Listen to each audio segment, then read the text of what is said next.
Est-ce que la porte est toujours ouverte pour les locaux? La réponse de la Mercedes. Vous avez Cédric, il y a Asla également qui est sur la liste, qui est bon. Les joueurs de champ. Non, je vous dis pour vous sachiez un petit peu. Déjà les gardiens, donc Asla qui a été avec nous depuis longtemps, qui est au niveau de la A'. Parce que les joueurs déjà qui sont dans la A' sont suivis régulièrement. Il n'y a pas de. Donc on le suit. Maintenant le poste d'arrière droit, on le sait. Donc bien sûr, écoutez. On est en train de suivre d'abord les clubs qui ont repris très tôt, c'est-à-dire la GSK et l'Entente qui sont en train de jouer. Donc on est en train de suivre leurs joueurs. Et tôt ou tard, certainement, s'ils maintiennent, par exemple, notamment leur niveau et tout, ils peuvent aspirer à venir en équipe nationale. C'est tout à fait logique. On va suivre maintenant, puisque la prime va jouer la CHAN. Donc on va suivre également, soit au niveau des clubs, soit au niveau de l'équipe nationale, également à prime. Et on va les suivre. Et les meilleurs vont venir. La porte reste ouverte. On a dit à tous les Algériens. Et là aussi, un truc qui crée véritablement...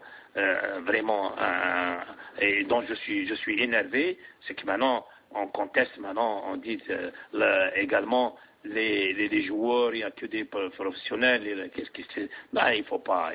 Là, je pense qu'en tant qu'Algérien, on ne doit pas réfléchir comme ça.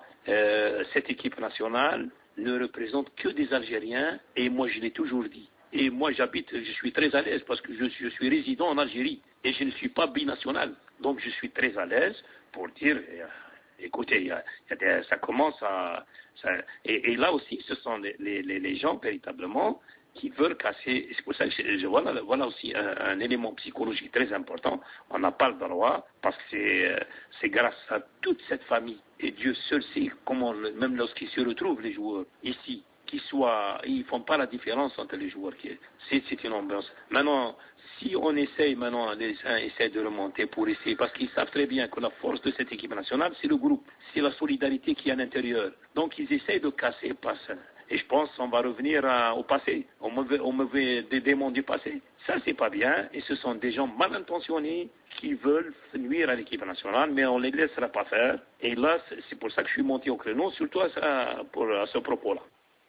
Alors justement, lors de la dernière conférence de presse, M. Al-Bassadan était monté au créneau pour dénoncer quand même un certain dénigrement de l'équipe nationale qu'il vit mal, des critiques qu'il vit mal. Il dit: j'accepte la critique constructive, mais des attaques qui n'ont rien à voir avec le jeu de l'équipe nationale, avec l'évolution de l'équipe nationale, ça il le vit mal. On lui a posé la question, comment est-ce qu'il explique ces rumeurs qui ont fait tant de dégâts? Rappelez-vous, durant le mondial, cette affaire Saïfi Boudebouz, où Saïfi était rentré alors qu'il ne devait pas rentrer à la place de Boudebouz. Comment explique-t-il également cette rumeur qui a circulé après la Coupe d'Afrique des Nations, comme quoi le Mouchia avait frappé d'une fourchette Gawawi qui avait été transporté à l'hôpital? D'où viennent ces rumeurs et quels dégâts justement cause cette rumeur sur le moral des troupes? Moi, j'entends des trucs comme ça, je rigole, vraiment. Parce que sincèrement, ça nuit à l'équipe nationale. Parce que c'est des rumeurs qui provoquent des dégâts. C'est pour ça que j'ai dit dans la conférence de presse, vous voulez casser l'équipe nationale. Je pense que c'est des rumeurs. Comme par exemple, ils ont tiré pour la Coupe d'Afrique après 2-3 mois. La fourchette que Gawawi ne s'est pas blessé, n'a pas eu l'appendice, mais il a été blessé par une fourchette. Écoutez, mais c'est pas vrai ça. Je pense que moi je l'explique ceci. Heureusement que ça touche une minorité. Mais des ayats ont un impact extraordinaire sur la rue et sur le public. Voilà ce qui est lamentable.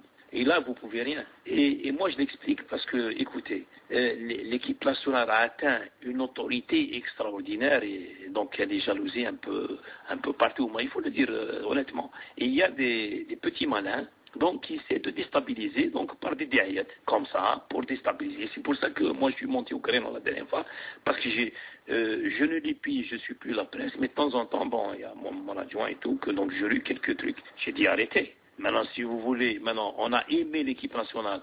Maintenant, vous voulez, bon, sérieusement, que je dis c'est une très petite minorité. Vous voulez la casser. Ça vous fait mal? Bien sûr que non, ça me fait... que ça touche le groupe. Moi, je vous dis, j'aime pas les deux extrêmes, en toute sincérité.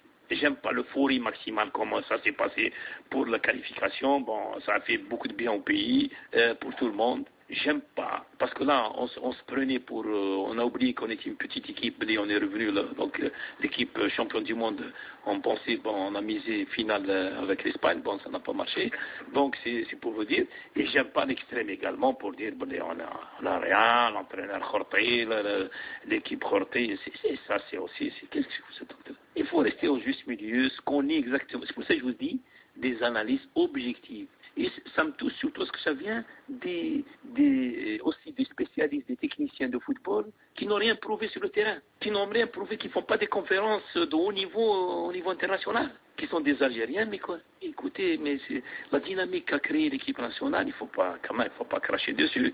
Tout le monde est en train de toucher des ingrédients et des avantages. Ça a redonné tout le football et tout le sport en général. Alors pourquoi maintenant tout le monde crache dans la soupe?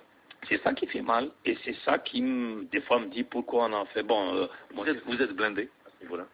non, écoutez, moi je suis très serein et très bon, moi je dis que c'est pour ça que je rappelle encore une chose. Laissez maintenant l'équipe nationale, ça y est, maintenant elle est sur rail. Laissez-la, il faut la prendre, il faut penser qu'elle est une super équipe, ni une petite équipe. Elle va se mûrir encore davantage, elle va certainement donner satisfaction au public algérien. Voilà, il faut l'aider. Je pense que ça c'est une chose. La deuxième, je pense que le grand chantier du football algérien, bon, il commence à être avec le football professionnel et tout. Je le souhaite de tout cœur.